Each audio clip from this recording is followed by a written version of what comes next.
स्वर्ग के दर्शन।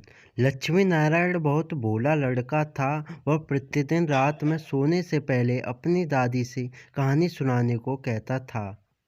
दादी उसे नागलोक, पाताललोक, चंद्रलोक, सूर्यलोक आदि की कहानी सुनाया करती थी। एक दिन दादी ने उसे स्वर्ग का वर्णन सुनाया। स्वर्ग का वर्णन इतना सुंदर था कि उसे सुनकर लक्ष्मी नारायण स्वर्ग देखने के लिए हट करने लगा। दादी ने उसे बहुत समझाया कि मनुष्य स्वर्ग नहीं देख सकता, किंतु लक्ष्मी नारायण रोने लगा। रोते रोते ही वह सो गया। उसे स्वप्न में दिखाई पड़ा कि एक चमकते देवता उसके पास खड़े होकर कह रहे थे, बच्चे, स्वर्ग देखने के लिए मूल्य देना पड़ता है। तुम सर्कस देखने जाते हो तो टिकट देते हो ना, स्वर्ग देखने के लिए भी तुम्हें उसी प्रकार रुपए देने पड़ेंगे। स्वप्न में ही लक्ष्मी नारायण सोचने लगा कि मैं दादी से रुपए मांग लूँगा, लेकिन देवता ने कहा, स्वर्ग में तुम्हारे रुपए नहीं चलते, यहाँ तो भलाई और पुण्य कर्मों का रुपया चलता है। अच्छा, तुम यह डिबिया अपने पास रखो। जब तुम कोई अच्छा काम करोगे तो इसमें 1 रुपया आ जाएगा, और जब कोई बुरा काम करोगे तो 1 रुपया इसमें से उड़ जाएगा। जब यह डिबिया भर जाएगी तब तुम स्वर्ग देख सकोगे। जब लक्ष्मी नारायण की नींद टूटी तो उसने अपने सिरहाने सचमुच एक डिबिया देखी। डिबिया लेकर वह बड़ा प्रसन्न हुआ। उस दिन दादी ने उसे 1 पैसा दिया। पैसा लेकर वह घर से निकला। एक रोगी भिखारी उससे पैसे मांगने लगा। लक्ष्मी नारायण भिखारी को बिना पैसे दिए भाग जाना चाहता था। इतने में उसने अपने अध्यापक को सामने से आते देखा। उसके अध्यापक उदार लड़कों की बहुत प्रशंसा किया करते थे। उन्हें देखकर लक्ष्मी नारायण ने भिखारी को पैसा दे दिया। अध्यापक ने उसकी पीठ ठोकी और प्रशंसा की। घर लौटकर लक्ष्मी नारायण ने वह डिबिया खोली, किंतु वह खाली पड़ी थी। इस बात से लक्ष्मी नारायण को बहुत दुख हुआ। वह रोते रोते सो गया। सपने में उसे वही देवता फिर दिखाई पड़े और बोले, तुमने अध्यापक से प्रशंसा पाने के लिए पैसा दिया था, सो प्रशंसा मिल गई।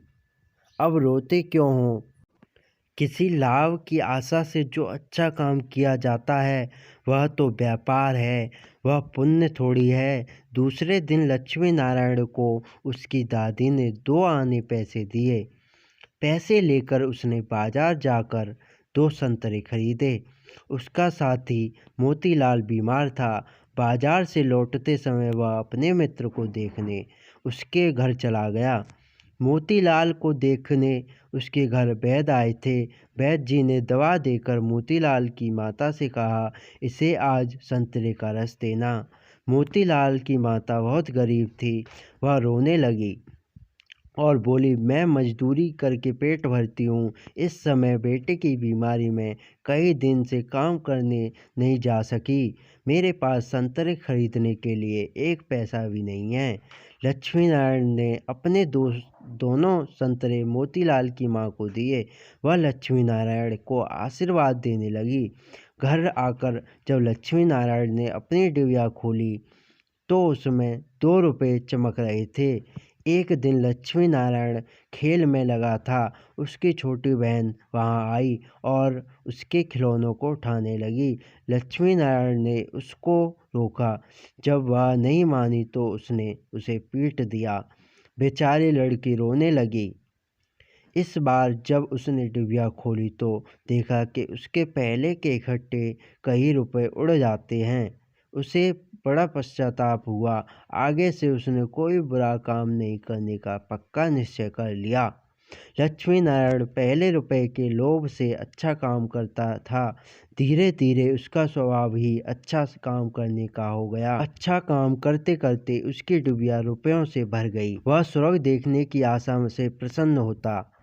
उस डिबिया को लेकर वह अपने बगीचे में पहुंचा। लक्ष्मी नारायण ने देखा कि बगीचे में पेड़ के नीचे बैठा हुआ एक बूढ़ा साधु रो रहा है। वह दौड़ता हुआ साधु के पास गया और बोला, बाबा, आप क्यों रो रहे हो? साधु बोला, बेटा, जैसी डिबिया तुम्हारे हाथ में है वैसी ही एक डिबिया मेरे पास थी। बहुत दिन परिश्रम करके मैंने उसे रुपयों से भरा था। बड़ी आशा थी कि उसके रुपयों से स्वर्ग देखूंगा, किंतु आज गंगा जी में स्नान करते समय वह डिबिया पानी में गिर गई।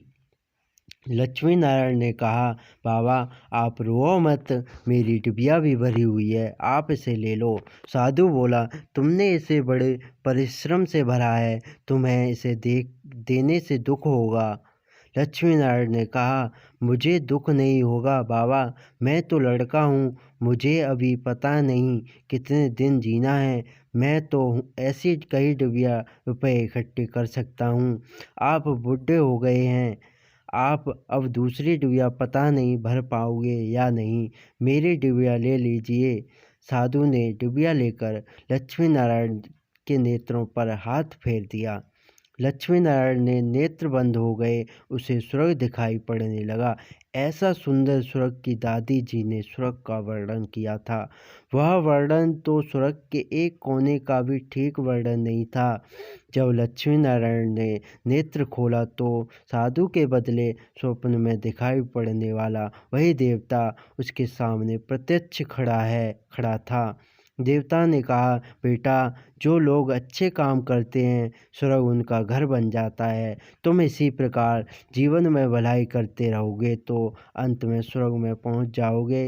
देवता इतना कहकर वहीं अदृश्य हो गए। कहानी की शिक्षा, मनुष्य जैसा काम करता है वैसा उसका स्वभाव हो जाता है। जो बुरे काम करता है उसका स्वभाव बुरा हो जाता है, उसे फिर बुरा काम करने में ही आनंद आता है। जो अच्छा काम करता है उसका स्वभाव अच्छा हो जाता है, उसे बुरा काम करने की बात भी बहुत बुरी लगती है।